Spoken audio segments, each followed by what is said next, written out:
மகனே, உன்னை தாக்கியது அவர்கள் கை அல்ல, உன் வளர்ச்சியை தாங்க முடியாத அவர்களின் இருள்.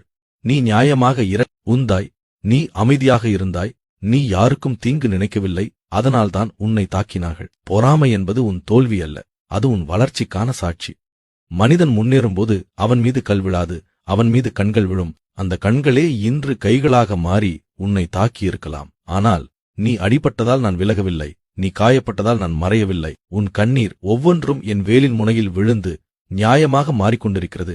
நீ பதிலடி கொடுக்காதே. அமைதி என்பது பலவீனம் அல்ல, அது தேவசக்தியின் அடையாளம். நீ அமைதியாக இருந்த நாளில் உன் எதிரிகள் குழம்புவார்கள், நீ பொறுத்த நாளில் உன் உயரம் தானாக அதிகரிக்கும். உன்னை தாக்கியவர்கள் உன் வாழ்க்கையை நிறுத்த முடியாது, ஏனெனில் உன் பாதையை நான் அமைத்திருக்கிறேன்.